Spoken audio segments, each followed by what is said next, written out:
ನಮಸ್ತೆ, ನಾನು ಕಾವ್ಯ ಹೆಗಡೆ. ಇದೀಗ ದಿನದ ಪ್ರಮುಖ ಸುದ್ದಿ. ಲೋಕಸಭಾ ಚುನಾವಣೆಯಲ್ಲಿ ಕಾಂಗ್ರೆಸ್ ಗೆಲ್ಲೋದು ಕನಸು ಅಂತ ಎಚ್.ಡಿ. ದೇವೇಗೌಡ ಅವರು ಹೇಳಿಕೆಯನ್ನ ನೀಡಿದ್ದಾರೆ.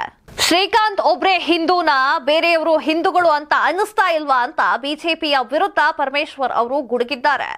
ಲೋಕಸಭಾ ಚುನಾವಣೆಯ ಸಿದ್ಧತೆಯನ್ನ ನೋಡೋಕೋಸ್ಕರ, ಪರಿಶೀಲನೆಯನ್ನ ಮಾಡೋಕೋಸ್ಕರ ಚುನಾವಣಾ ಆಯೋಗ ರಾಜ್ಯಗಳಿಗೆ ಭೇಟಿಯನ್ನ ನೀಡ್ತಾ ಇದೆ.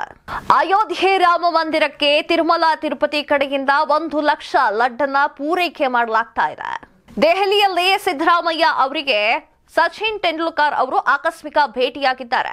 ಲೋಕಸಭಾ ಚುನಾವಣೆಯಲ್ಲಿ ಕಾಂಗ್ರೆಸ್ ಗೆಲ್ಲೋದು ಕನಸಿನಲ್ಲಿ ಮಾತ್ರ ಅಂತ ಎಚ್.ಡಿ. ದೇವೇಗೌಡ ಅವರು ಹೇಳಿಕೆಯನ್ನ ನೀಡಿದ್ದಾರೆ. ಸಿದ್ದರಾಮಯ್ಯ ಅವರ ವಿರುದ್ಧ ಗುಡುಗಿದ್ದಾರೆ. ಹಾಗೆ ಡಿ.ಕೆ. ಶಿವಕುಮಾರ್ ಬಗ್ಗೆನೂ ಕೂಡ ಎಚ್.ಡಿ. ದೇವೇಗೌಡ ಅವರು ಮಾತನಾಡಿದ್ದಾರೆ. ಹಾಗಾದ್ರೆ ಅವರು ಏನ್ ಹೇಳಿದ್ದಾರೆ ಅನ್ನೋದ್ರ ಬಗ್ಗೆ ಸಂಕ್ಷಿಪ್ತ ಮಾಹಿತಿ ಇಲ್ಲಿದೆ ನೋಡಿ. ಮುಂಬರುವ ಲೋಕಸಭಾ ಚುನಾವಣೆಯ ಹಿನ್ನೆಲೆಯಲ್ಲಿ ಕಾಂಗ್ರೆಸ್ ವಿರುದ್ಧ ಮಾಜಿ ಪ್ರಧಾನಿ ಎಚ್.ಡಿ. ದೇವೇಗೌಡ ಅವರು ಗುಡುಗಿದ್ದಾರೆ. ಅಯೋಧ್ಯೆಯಲ್ಲಿ ಶ್ರೀರಾಮನ ಜಪ ಮಾಡುತ್ತಿರುವಾಗ ಅಲ್ಲಿ ಸಿದ್ದರಾಮಯ್ಯ ಅನ್ನೋ ಮಾತನಾಡಿದ್ದಾರೆ. ಅಲ್ಲದೆ ಕಾಂಗ್ರೆಸ್ ಕಾಣುತ್ತಿರುವ ಕನಸು ಎನ್ಡಿಎ ಮೈತ್ರಿಕೂಟವನ್ನ ಸೋಲಿಸಿ ನಾವು 20 ಸೀಟ್ ಗೆಲ್ಲುತ್ತೀವಿ ಅಂತ ಕಾಂಗ್ರೆಸ್ ನಾಯಕರು ಹೇಳ್ತಾ ಇದ್ದಾರೆ. ಇದು ಕರ್ನಾಟಕ ರಾಜ್ಯದಲ್ಲಿ ಸಾಧ್ಯವಿಲ್ಲ ಅಂತ ಭವಿಷ್ಯವನ್ನ ನುಡಿದಿದ್ದಾರೆ. ಜೆಡಿಎಸ್ ಕಚೇರಿಯಲ್ಲಿ ಎಚ್.ಡಿ. ದೇವೇಗೌಡರು ಹಾಗೂ ಎಚ್.ಡಿ. ಕುಮಾರಸ್ವಾಮಿಗಳು ಸೇರಿದಂತೆ ಇತರೆ ಜೆಡಿಎಸ್ ನಾಯಕರು ಸುದ್ದಿಗೋಷ್ಠಿಯನ್ನ ನಡೆಸಿದ್ದಾರೆ. ಈ ವೇಳೆ ಮಾತನಾಡಿದ ಎಚ್.ಡಿ. ದೇವೇಗೌಡ ಅವರು ಪ್ರಧಾನಿ ನರೇಂದ್ರ ಮೋದಿ ಅವರ ನೇತೃತ್ವದಲ್ಲಿ ಈ ಬಾರಿ ಎಲ್ಲದರ ನಿರೀಕ್ಷೆಗೂ ಮೀರಿ ಜನ ತೀರ್ಪನ್ನ ಕೊಡ್ತಿದ್ದಾರೆ. ರಾಜ್ಯದಲ್ಲಿ ನಾವು ಎಷ್ಟು ಸೀಟನ್ನ ಗೆಲ್ತೀವಿ ಅನ್ನೋದು ಮುಖ್ಯವಲ್ಲ, ಕಾಂಗ್ರೆಸ್ ಸೋಲುತ್ತದೆ ಅನ್ನೋದೇ ಮುಖ್ಯ ಅಂತ ಸವಾಲನ್ನ ಹಾಕಿದ್ದಾರೆ. ಕಾಂಗ್ರೆಸ್ ನಾಯಕರು ದೇವೇಗೌಡರಿಗೆ ಅಪಮಾನ ಮಾಡಿದ್ದಾರೆ. ಸಿದ್ದರಾಮಯ್ಯ, ಡಿ.ಕೆ. ಶಿವಕುಮಾರ್ ನೇತೃತ್ವದಲ್ಲಿ ಈ ರಾಜ್ಯದಲ್ಲಿ ಕಾಂಗ್ರೆಸ್ ಗೆಲ್ಲೋಕೆ ಸಾಧ್ಯವಿಲ್ಲ, ಕಾಂಗ್ರೆಸ್ನ ಯುಗವೇ ಅಂತ್ಯವಾಗಲಿದೆ ಅಂತ ಎಚ್.ಡಿ. ದೇವೇಗೌಡ ಅವರು ಗುಡುಗಿದ್ದಾರೆ. ಇನ್ನು ಬಿಜೆಪಿ ಜೊತೆ ನಾವು ಹೋಗಿದ್ದಕ್ಕೆ ಸೇಡಿನ ರಾಜಕೀಯವನ್ನ ಮಾಡ್ತಾ ಇದ್ದಾರೆ. ಸೇಡಿನ ರಾಜಕಾರಣ ಮಾಡಿ ತುಳಿಯಲು ಹೊರಟಿದ್ದಾರೆ. ಕರ್ನಾಟಕದಿಂದ 4 ರಾಜ್ಯಗಳ ಚುನಾವಣೆ ಎಷ್ಟು ಹಣ ತೆಗೆದುಕೊಂಡು ಹೋಗಿದ್ದಾರೆ, ಉಪಮುಖ್ಯಮಂತ್ರಿಗಳು ಎಷ್ಟು ಹಣವನ್ನ ಸಾಗಿಸಿದ್ದಾರೆ, ಈ ಬಗ್ಗೆ ಚುನಾವಣಾ ಆಯೋಗ ಗಮನವನ್ನ ಹರಿಸಿದೆ. ರಾಜ್ಯದಲ್ಲಿ ಏನು ನಡೀತಿದೆ ಅಂತ ಹೇಳಲು ನಾಚಿಕೆ ಆಗುತ್ತೆ ಅಂತ ಹೇಳಿದ್ದಾರೆ. ಸಿಎಂ ಸಿದ್ದರಾಮಯ್ಯ ಅವರಿಗೆ ಅಕ್ರಮ ತಡೆಯುವ ಶಕ್ತಿ ಇದೆಯಾ? ಸಿದ್ದರಾಮಯ್ಯ ಅವರು ದೇಶಕ್ಕೆ ಬುದ್ಧಿ ಹೇಳ್ತಾರೆ. ನಾವು ರಾಮನ ಪೂಜೆಯನ್ನ ಮಾಡ್ತೇವೆ. ಅಜ್ಮೀರ್ ದರ್ಗಾ, ಗೋಲ್ಡನ್ ಟೆಂಪಲ್, ತಿರುಪತಿ ಎಲ್ಲಾ ಕಡೆ ಹೋಗಿದ್ದೇನೆ. ಎನ್ಡಿಎ ಜೊತೆ ನಮ್ಮ ಮೈತ್ರಿ ಮುಂದುವರಿಯುತ್ತದೆ ಅಂತ ದೇವೇಗೌಡ ಅವರು ಸ್ಪಷ್ಟನೆಯನ್ನ ನೀಡಿದ್ದಾರೆ. ಶ್ರೀಕಾಂತ್ ಪೂಜಾರಿ ಮಾತ್ರ ಹಿಂದೂನ, ಬೇರೆಯವರು ಹಿಂದೂಗಳು ಕಾಣಿಸ್ತಾ ಇಲ್ವಾ ಬಿಜೆಪಿಗೆ ಅಂತ ಪರಮೇಶ್ವರ್ ಅವರು ಗುಡುಗಿದ್ದಾರೆ. 16 ಕೇಸ್ಗಳನ್ನ ಒಳಗೊಂಡಿದೆ. 16 ಕೇಸ್ ಶ್ರೀಕಾಂತ್ ಪೂಜಾರಿ ಮೇಲಿದೆ. ಅವರು ಮಾತ್ರ ಹಿಂದೂ ಅಂತ ಕಾಣಿಸ್ತಿದ್ಯಾ ಬಿಜೆಪಿಗೆ? ಬೇರೆಯವರು ಹಿಂದೂಗಳೇ ಅಲ್ವಾ ಅಂತ ಪರಮೇಶ್ವರ್ ಅವರು ಗುಡುಗಿದ್ದಾರೆ. ಹಾಗಾದ್ರೆ ಏನದು ಸುದ್ದಿ? ಇಲ್ಲಿದೆ ನೋಡಿ ಮಾಹಿತಿ. ಶ್ರೀಕಾಂತ್ ಪೂಜಾರಿ 16 ಪ್ರಕರಣದಲ್ಲಿ ಭಾಗಿಯಾಗಿದ್ದು ಈ ಬಗ್ಗೆ ದಾಖಲೆ ಇದೆ. ಈ ಪೈಕಿ ಕೆಲ ಪ್ರಕರಣದಲ್ಲಿ ಖುಲಾಸೆಯಾಗಿದ್ದಾರೆ. ಅಂತಹ ವ್ಯಕ್ತಿಗೆ ನೀವು ಹೋರಾಟ ಮಾಡ್ತಿದ್ದೀರಿ. ಅವನೊಬ್ಬ ಹಿಂದೂನ, ಬೇರೆ ಹಿಂದೂಗಳು ಇದ್ದಾರೆ, ಅವರು ನಿಮ್ಮ ಕಣ್ಣಿಗೆ ಕಾಣಿಸೋದಿಲ್ವಾ? ಪೂಜಾರಿ ಪರವಾಗಿ ನಡೆಯುತ್ತಿರುವ ಹೋರಾಟದ ಹಿಂದೆ ರಾಜಕೀಯದ ದುರುದ್ದೇಶವಿದೆ ಅಂತ ಬಿಜೆಪಿ ನಾಯಕರ ವಿರುದ್ಧ ಗೃಹ ಸಚಿವರು ಆಗಿರುವಂತಹ ಜಿ ಪರಮೇಶ್ವರ್ ಅವರು ವಾಗ್ದಾಳಿಯನ್ನ ನಡೆಸಿದ್ದಾರೆ. ಪಟ್ಟಣದಲ್ಲಿ ಶುಕ್ರವಾರ ನಡೆದ ಡಾಕ್ಟರ್ ಬಿ.ಆರ್. ಅಂಬೇಡ್ಕರ್ ಪ್ರತಿಮೆ ಅನಾವರಣ ಹಾಗೂ ಅಂಬೇಡ್ಕರ್ ಹಬ್ಬ ಕಾರ್ಯಕ್ರಮದಲ್ಲಿ ಭಾಗವಹಿಸಿ ಸುದ್ದಿಗಾರರೊಂದಿಗೆ ಅವರು ಮಾತನಾಡಿದ್ದಾರೆ. ನಾವು ರಾಮ ಭಕ್ತರು, ನಮ್ಮನ್ನ ಬಂಧನ ಮಾಡಿ ಎನ್ನುತ್ತಿರುವ ಬಿಜೆಪಿ ನಾಯಕರ ಮೇಲೆ ಕೇಸ್ ಇದ್ದರೆ ಪೊಲೀಸರು ಅವರ ವಿರುದ್ಧವೂ ಕ್ರಮವನ್ನ ಕೈಗೊಳ್ಳುತ್ತಾರೆ. ಅವರನ್ನೆಲ್ಲ ಬಿಟ್ಟು ಬಿಡುವುದಿಲ್ಲ. ದೇಶದಲ್ಲಿ ಕಾನೂನು ಎಲ್ಲರಿಗೂ ಒಂದೇ. ಆರ್. ಅಶೋಕ್ ಅವರಿಗೂ ಕಾನೂನು ಒಂದೇ, ಪರಮೇಶ್ ಅವರಿಗೂ ಕಾನೂನು ಒಂದೇ. ತಪ್ಪಿತಸ್ಥರ ವಿರುದ್ಧ ಕ್ರಮ ಜರುಗಿಸಬೇಕಾಗುತ್ತದೆ ಅಂತ ಹೇಳಿದ್ದಾರೆ. ರಾಮ ಮಂದಿರ ಉದ್ಘಾಟನೆ ದಿನ ರಜೆ ಘೋಷಣೆ ಕುರಿತು ಸರ್ಕಾರದ ಮಟ್ಟದಲ್ಲಿ ತೀರ್ಮಾನವಾಗಬೇಕು ಎಂದು ಪ್ರಶ್ನೆಯೊಂದಕ್ಕೆ ಪ್ರತಿಕ್ರಿಯೆಯನ್ನ ನೀಡಿದ್ದಾರೆ. ಲೋಕಸಭಾ ಚುನಾವಣೆಯ ಸಿದ್ಧತೆಯನ್ನ ಪರಿಶೀಲನೆ ಮಾಡೋದಕ್ಕಾಗಿ ಚುನಾವಣಾ ಆಯೋಗ ರಾಜ್ಯಗಳಿಗೆ ಭೇಟಿಯನ್ನ ನೀಡ್ತಾ ಇದೆ. ಹಾಗೆ ಇನ್ನೊಂದು ಹೇಳಿಕೆಯನ್ನ ಕೂಡ ಚುನಾವಣಾ ಆಯೋಗದವರು ನೀಡಿದ್ದಾರೆ. ಅದೇನು ಅಂತಂದ್ರೆ, ವಿಧಾನಸಭಾ ಚುನಾವಣೆ ಯಾವ್ಯಾವ ರಾಜ್ಯಗಳಲ್ಲಿ ಆಗಿದೆ ನೋಡಿ, ಆ ರಾಜ್ಯಗಳಿಗೆ ಪರಿಶೀಲನೆ ಮಾಡೋದಿಲ್ಲ ಅಂತ ಕೂಡ ಹೇಳಿದ್ದಾರೆ. ಹಾಗಾದ್ರೆ ಏನದು ಸುದ್ದಿ? ನೋಡೋಣ ಬನ್ನಿ. ಲೋಕಸಭಾ ಚುನಾವಣೆಗೆ ರಾಜ್ಯದಲ್ಲಿ ತಯಾರಿ ಬಗ್ಗೆ ಪರಿಶೀಲನೆಯನ್ನ ನಡೆಸಲು ಚುನಾವಣಾ ಆಯೋಗವು ಮುಂದಿನ ವಾರ ಆಂಧ್ರಪ್ರದೇಶ ಹಾಗೂ ತಮಿಳುನಾಡಿಗೆ ಭೇಟಿಯನ್ನ ನೀಡಲಿದೆ.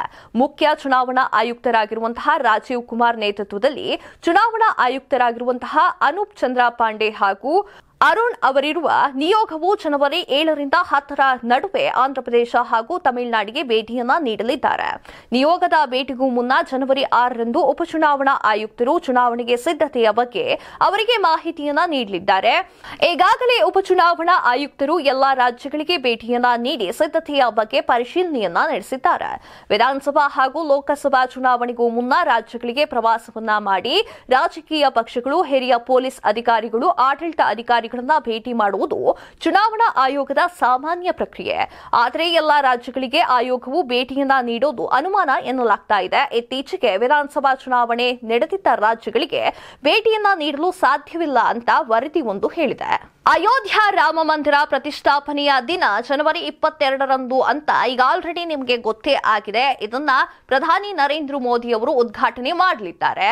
ಇದು ಕೂಡ ನಿಮಗೆ ಗೊತ್ತೇ ಇದೆ. ಹಾಗಾದ್ರೆ ಗೊತ್ತಿಲ್ಲದೆ ಇರುವಂತಹ ವಿಚಾರ ಏನು ಅಂತಂದ್ರೆ, ತಿರುಪತಿ ತಿರುಮಲ ದೇವಸ್ಥಾನ 1 ಲಕ್ಷ ಲಡ್ಡು ಅನುದಾನವಾಗಿ ರಾಮ ಮಂದಿರಕ್ಕೆ ಹೋಗ್ತಾ ಇದೆ. ಹಾಗಾದ್ರೆ ಏನದು ಸುದ್ದಿ ಅಂತೀರಾ? ಇಲ್ಲಿದೆ ನೋಡಿ. ಇನ್ನು ಕೆಲವು ದಿನಗಳಲ್ಲಿ ಉದ್ಘಾಟನೆಯಾಗಲಿರುವ ಅಯೋಧ್ಯೆ ರಾಮ ಮಂದಿರಕ್ಕೆ ಜಗತ್ ವಿಶ್ವವಿಖ್ಯಾತವಾಗಿರುವಂತಹ ತಿರುಮಲ ತಿರುಪತಿ ದೇಗುಲದಿಂದ ಸುಮಾರು 1 ಲಕ್ಷ ಲಾಡು ಪ್ರಸಾದ ವಿತರಣೆ ಮಾಡಲಾಗ್ತಾ ಇದೆ.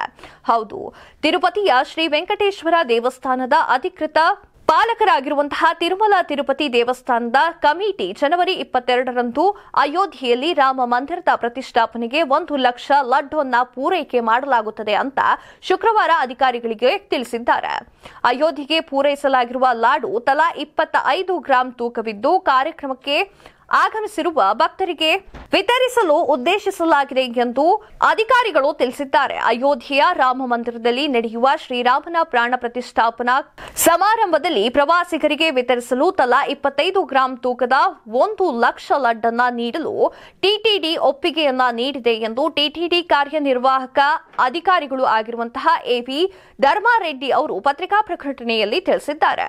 ಇತ್ತೀಚೆಗೆ ಗುಜರಾತ್ನಲ್ಲಿ ಒಂದು ಕೇಸ್ ದಾಖಲೆಯಾಗಿತ್ತು. ಅದು ಏನು ಅಂತಂದ್ರೆ, ಗುಜರಾತ್ನ ಬಂದರಿನಲ್ಲಿ ಅಥವಾ ಗುಜರಾತ್ನ ಅರಬ್ಬಿ ಸಮುದ್ರದ ತೀರ ಆಗಿರುವಂತಹ ಗುಜರಾತ್ನಲ್ಲಿ ಸೌದಿ ಅರೇಬಿಯಾದಿಂದ ಬಂದಂತಹ ಹಡಗಿನ ಮೇಲೆ ಡ್ರೋನ್ನ ಮೂಲಕ ದಾಳಿಯನ್ನ ನಡೆಸಿದ್ರು. ಅದೇ ರೀತಿಯಾಗಿ ಇನ್ನೊಂದು ದೇಶದಿಂದ ಭಾರತದ ಹಡಗು ಬರ್ತಾ ಇರುವ ವೇಳೆ ದಾಳಿಯನ್ನ ನಡೆಸಿದ್ದಾರೆ. ಹಾಗಾದ್ರೆ ಅದು ಯಾವ ದೇಶ ಅಂತೀರಾ? ಇಲ್ಲಿದೆ ನೋಡಿ ಮಾಹಿತಿ. ಇತ್ತೀಚೆಗೆ ಗುಜರಾತ್ನ ಪೋರಬಂದರಿನಲ್ಲಿ ಸೌದಿಯಿಂದ ಬರುತ್ತಿದ್ದ ಹಡಗಿನ ಮೇಲೆ ಡ್ರೋನ್ ದಾಳಿಯನ್ನ ನಡೆಸಲಾಗಿತ್ತು. ಡ್ರೋನ್ ದಾಳಿಯಿಂದ ಹಡಗಿನಲ್ಲಿ ಬೆಂಕಿ ಕಾಣಿಸಿಕೊಂಡಿತ್ತು. ಇದೀಗ ಸೋಮಾಲಿಯಾ ಕಡಲ ತೀರದಲ್ಲಿ ಭಾರತದ ಕಾರ್ಗೋ ಹಡಗನ್ನ ಹೈಜಾಕ್ ಮಾಡಿರುವ ಸುದ್ದಿ ಬೆಳಕಿಗೆ ಬಂದಿದೆ. ಜನವರಿ 4ರಂದು ಸಂಜೆ ಸರಕನ್ನ ತುಂಬಿಕೊಂಡು ಹೋಗ್ತಿರುವಂತಹ ಎಂವಿ ಲೀಲಾ ಹಡಗನ್ನ ಹೈಜಾಕ್ ಮಾಡಲಾಗಿದೆ ಎಂದು ಭಾರತೀಯ ನೌಕಾಪಡೆಯ ಅಧಿಕಾರಿಗಳು ತಿಳಿಸಿದ್ದಾರೆ. 5ರಿಂದ 6 ಅಪರಿಚಿತ ಶಸ್ತ್ರಸಜ್ಜಿತ ಸಿಬ್ಬಂದಿಗಳು ಹಡಗಿನಲ್ಲಿ ಕಾಣಿಸಿಕೊಂಡಿದ್ದಾರೆ. ಅಪಹರಿಸಿದ ಹಡಗಿನಲ್ಲಿ 15 ಭಾರತೀಯ ಸಿಬ್ಬಂದಿಗಳು ಇದ್ದಾರೆ ಅನ್ನೋದು ಬೆಳಕಿಗೆ ಬಂದಿದೆ. ಅರೇಬಿಯನ್ ಸಮುದ್ರದಲ್ಲಿ ಲಿಬೇರಿಯಾ ಧ್ವಜವಿದ್ದ ಬೃಹತ್ ಕ್ಯಾರಿಯರ್ನಲ್ಲಿ ಅಪಹರಣ ಮಾಡುವ ಪ್ರಯತ್ನ ನಡೆದಿದೆ. ಸದ್ಯ ಭಾರತೀಯ ನೌಕಾಪಡೆಯ ವಿಮಾನವು ಹಡಗಿನ ಮೇಲೆ ನಿಗಾ ಇರಿಸಿದ್ದು ಹಡಗಿನಲ್ಲಿರುವ ಸಿಬ್ಬಂದಿಯೊಂದಿಗೆ ಸಂಪರ್ಕವನ್ನ ಮಾಡಿತ್ತು. ಈ ಕಾರಣಕ್ಕೋಸ್ಕರ ಐಎನ್ಎಸ್ ಚೆನ್ನೈ ಯುದ್ಧ ನೌಕೆಯು ಹೈಜಾಕ್ ಆದ ಹಡಗಿನ ಬಳಿ ತೆರಳುತ್ತದೆ ಅಂತ ಅಧಿಕಾರಿಗಳು ತಿಳಿಸಿದ್ದಾರೆ.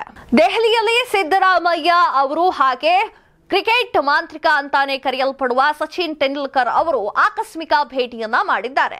ಈ ವಿಚಾರದ ಬಗ್ಗೆ ಸಿದ್ದರಾಮಯ್ಯ ಅವರು ತಮ್ಮ ಎಕ್ಸ್ ಖಾತೆಯಲ್ಲಿ ಸಂತೋಷವನ್ನ ಹಂಚಿಕೊಂಡಿದ್ದಾರೆ. ಹಾಗಾದ್ರೆ ಅವರು ಏನ್ ಹೇಳಿದ್ರು ಅನ್ನೋದ್ರ ಬಗ್ಗೆ ಮಾಹಿತಿ ಇಲ್ಲಿದೆ ನೋಡಿ. ಲೋಕಸಭಾ ಚುನಾವಣೆಯ ಹಿನ್ನೆಲೆಯಲ್ಲಿ ಕಾಂಗ್ರೆಸ್ ಹೈಕಮಾಂಡ್ ಆಯೋಜನೆ ಮಾಡಲಾಗಿದ್ದ ಕಾಂಗ್ರೆಸ್ ಪ್ರಮುಖರ ಸಭೆಯಲ್ಲಿ ಪಾಲ್ಗೊಳ್ಳಲು ದೆಹಲಿಗೆ ತೆರಳುತ್ತಿದ್ದ ಸಿಎಂ ಸಿದ್ದರಾಮಯ್ಯ ದೆಹಲಿ ವಿಮಾನ ನಿಲ್ದಾಣದಲ್ಲಿ ಕ್ರಿಕೆಟ್ ಮಾಂತ್ರಿಕರು ಆಗಿರುವಂತಹ ಸಚಿನ್ ತೆಂಡೂಲ್ಕರ್ ಅವರನ್ನ ಆಕಸ್ಮಿಕವಾಗಿ ಭೇಟಿಯಾಗಿದ್ದಾರೆ. ಸಚಿನ್ನ ಕೈ ಕುಲುಕಿ ಅವರಿಗೆ ವಿಶ್ ಅನ್ನ ಮಾಡಿ ಕುಶಲೋಪರಿಯನ್ನ ವಿಚಾರ ಮಾಡಿ ಆತ್ಮೀಯವಾಗಿ ಬೀಳ್ಕೊಟ್ಟೆ ಅಂತ ತಮ್ಮ ಎಕ್ಸ್ ಖಾತೆಯಲ್ಲಿ ಹಾಗೂ ಫೇಸ್ಬುಕ್ ಖಾತೆಯಲ್ಲಿ ಸಚಿನ್ ಜೊತೆಗಿರುವ ಫೋಟೋವನ್ನ ಪೋಸ್ಟ್ ಮಾಡಿದ್ದಾರೆ. ಲೋಕಸಭಾ ಚುನಾವಣೆಯ ತಯಾರಿ ಹಿನ್ನೆಲೆಯಲ್ಲಿ ಎಐಸಿಸಿ ಪ್ರಮುಖ ಸಭೆಯಲ್ಲಿ ಪಾಲ್ಗೊಳ್ಳಲು ದೆಹಲಿಗೆ ತೆರಳಿರುವ ಸಿಎಂ ಸಿದ್ದರಾಮಯ್ಯ ಅವರು ಜನವರಿ 4ರಂದು ಆಕಸ್ಮಿಕವಾಗಿ ಕ್ರಿಕೆಟ್ ಮಾಂತ್ರಿಕ ಸಚಿನ್ ತೆಂಡೂಲ್ಕರ್ ಅವರನ್ನ ಭೇಟಿಯಾಗಿದ್ದಾರೆ. ಇದನ್ನ ತಮ್ಮ ಫೇಸ್ಬುಕ್ ಹಾಗೂ ಎಕ್ಸ್ ನ ಖಾತೆಯಲ್ಲಿ ಖುಷಿಯಿಂದ ತಿಳಿಸಿದ್ದಾರೆ ಸಿದ್ದರಾಮಯ್ಯ ಅವರು. ಈ ಸಾಮಾಜಿಕ ಜಾಲತಾಣದಲ್ಲಿ ಹಾಕಿರುವ ಪೋಸ್ಟ್ಗಳು ಹೀಗಿವೆ. ಜಾಗತಿಕ ಕ್ರಿಕೆಟ್ನ ದಂತಕತೆ ಲಿಟಲ್ ಮಾಸ್ಟರ್ ಸಚಿನ್ ತೆಂಡೂಲ್ಕರ್ ಅವರು ಇಂದು ದೆಹಲಿಯ ವಿಮಾನ ನಿಲ್ದಾಣದಲ್ಲಿ ಆಕಸ್ಮಿಕವಾಗಿ ಎದುರಾದ ವೇಳೆ ಕುಶಲೋಪರಿಯನ್ನ ವಿಚಾರಿಸಿ ಪ್ರೀತಿಯಿಂದ ಬೀಳ್ಕೊಟ್ಟೆ. ಸಚಿನ್ ತೆಂಡೂಲ್ಕರ್ ನನ್ನ ಅಚ್ಚುಮೆಚ್ಚಿನ ಆಟಗಾರ. ದಶಕಗಳ ಕಾಲ ತೆಂಡೂಲ್ಕರ್ ಅವರ ಆಟವನ್ನ ಆಸ್ವಾದಿಸಿದ್ದೇನೆ ಅಂತ ಬರೆದುಕೊಂಡಿದ್ದಾರೆ. ಚೆಸ್ನ ಮಾಸ್ಟರ್ ಮೈಂಡ್ ಅಂತಾನೆ ಕರೆಸಿಕೊಳ್ಳುವಂತಹ ಪ್ರಜ್ಞಾನಂದ ಅವರನ್ನ ಗೌತಮ್ ಅದಾನಿ ಅವರು ಭೇಟಿಯಾಗಿದ್ದಾರೆ. ಈ ಬಗ್ಗೆ ಅವರು ತಮ್ಮ ಎಕ್ಸ್ ಖಾತೆಯಲ್ಲಿ ತಿಳಿಸಿದ್ದಾರೆ. ಹಾಗಾದ್ರೆ ಏನ್ ವಿಚಾರವನ್ನ ಹಂಚಿಕೊಂಡ್ರು ಅನ್ನೋದ್ರ ಬಗ್ಗೆ ಮಾಹಿತಿ ಇಲ್ಲಿದೆ ನೋಡಿ. ಅದಾನಿ ಸಮೂಹದ ಮುಖ್ಯಸ್ಥ ಗೌತಮ್ ಅದಾನಿ ಅವರು ಭಾರತದ ಚೆಸ್ ಗ್ರ್ಯಾಂಡ್ ಮಾಸ್ಟರ್ ಪ್ರಜ್ಞಾನಂದ ಅವರನ್ನ ಶುಕ್ರವಾರ ಭೇಟಿಯಾಗಿದ್ದಾರೆ. ಈ ಕುರಿತು ತಮ್ಮ ಎಕ್ಸ್ ಖಾತೆಯಲ್ಲಿ ಮಾಹಿತಿಯನ್ನ ಹಂಚಿಕೊಂಡಿದ್ದಾರೆ. ಭಾರತ ಏನನ್ನ ಸಾಧಿಸಬಹುದು ಎನ್ನುವವರಿಗೆ ಪ್ರಜ್ಞಾನಂದ ಅವರು ಮಾದರಿಯಾಗಿದ್ದಾರೆ ಅಂತ ಹೇಳಿದ್ದಾರೆ. ಪ್ರಜ್ಞಾನಂದ ಅವರು ಚೆಸ್ ಜಗತ್ತಿನಲ್ಲಿ ಹಲವಾರು ಪ್ರಶಸ್ತಿಗಳನ್ನ ಗೆದ್ದು ಭಾರತೀಯರ ಹೆಮ್ಮೆ ಆಗಿದ್ದಾರೆ ಅಂತ ಪ್ರೋತ್ಸಾಹವನ್ನ ನೀಡಿದ್ದಾರೆ. ಅವರ ಯಶಸ್ಸು ಅಸಂಖ್ಯಾತ ಯುವ ಭಾರತೀಯರಿಗೆ ಸ್ಫೂರ್ತಿಯಾಗಿದೆ. ನಮ್ಮ ರಾಷ್ಟ್ರದ ಹಿರಿಮೆಯನ್ನ ಹೆಚ್ಚಿಸಿದ ವ್ಯಕ್ತಿಯ ಕುರಿತು ಮಾತನಾಡುವುದು ತುಂಬಾ ಸಂತೋಷವಾದ ವಿಚಾರವಾಗಿದೆ ಅಂತ ಹೇಳಿದ್ದಾರೆ. ನಾನು ಅವರಿಗೆ ಶುಭವನ್ನ ಹಾರೈಸುತ್ತೇನೆ. ಜೈ ಹಿಂದ್ ಅಂತ ಬರೆದುಕೊಂಡಿದ್ದಾರೆ. 2023 ಆಗಸ್ಟ್ 24ರಂದು ಅಜರ್ಬೈಜಾನ್ನ ಬುಕುದಲ್ಲಿ ನಡೆಯುತ್ತಿದ್ದ ಅಂತಾರಾಷ್ಟ್ರೀಯ ಚೆಸ್ ಫೆಡರೇಷನ್ನ ವಿಶ್ವಕಪ್ ಪಂದ್ಯಾವಳಿಯಲ್ಲಿ ವಿಶ್ವದ ನಂಬರ್ 1 ಆಟಗಾರರು ಆಗಿರುವಂತಹ ಮ್ಯಾಗ್ನಿಸ್ ಎದುರು ಅಪರಾಭವಗೊಂಡು 2ನೇ ಸ್ಥಾನವನ್ನ ಪಡೆದು ಭಾರತಕ್ಕೆ ಹೆಮ್ಮೆಯನ್ನ ತಂದುಕೊಟ್ಟಿದ್ದಾರೆ ಅಂತ ತಿಳಿಸಿದ್ದಾರೆ.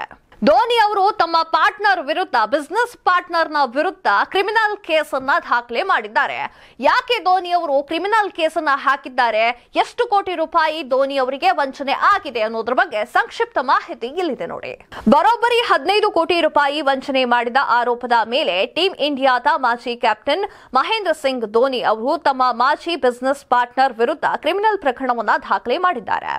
ಆರ್ಕಾ ಸ್ಪೋರ್ಟ್ಸ್ ಅಂಡ್ ಮ್ಯಾನೇಜ್ಮೆಂಟ್ ಲಿಮಿಟೆಡ್ನ ಮಿಹಿರ್ ದಿವಾಕರ್ ಮತ್ತು ಸೌಮ್ಯ ವಿಶ್ವೇಶ್ ವಿರುದ್ಧ ಕಾಂಚಿ ಕೋರ್ಟ್ನಲ್ಲಿ ಕ್ರಿಮಿನಲ್ ಮೊಕದ್ದಮೆ ದಾಖಲೆ ಮಾಡಿದ್ದಾರೆ. 2017ರಲ್ಲಿ ದಿವಾಕರ್ ಧೋನಿಯೊಂದಿಗೆ ಜಾಗತಿಕವಾಗಿ ಕ್ರಿಕೆಟ್ ಅಕಾಡೆಮಿ ಸ್ಥಾಪಿಸಲು ಒಪ್ಪಂದವನ್ನ ಮಾಡಿಕೊಂಡಿದ್ರು. ಆದರೆ ದಿವಾಕರ್ ಒಪ್ಪಂದದಲ್ಲಿ ವಿವರಿಸಿರುವ ಷರತ್ತುಗಳನ್ನ ಪಾಲಿಸಲು ವಿಫಲರಾಗಿದ್ದಾರೆ ಅನ್ನೋದು ಧೋನಿ ಅವರ ಆರೋಪವಾಗಿದೆ. ಆರ್ಕಾ ಸ್ಪೋರ್ಟ್ಸ್ ಒಪ್ಪಂದದ ಪ್ರಕಾರ ಲಾಭವನ್ನ ಹಂಚಿಕೊಳ್ಳಲು ಬದ್ಧವಾಗಿದೆ ಎಂದು ಹೇಳಲಾಗಿತ್ತು. ಅದರಂತೆ ಅದು ಗೌರವಯುತವಾಗಿ ನಡೆದುಕೊಂಡಿಲ್ಲ.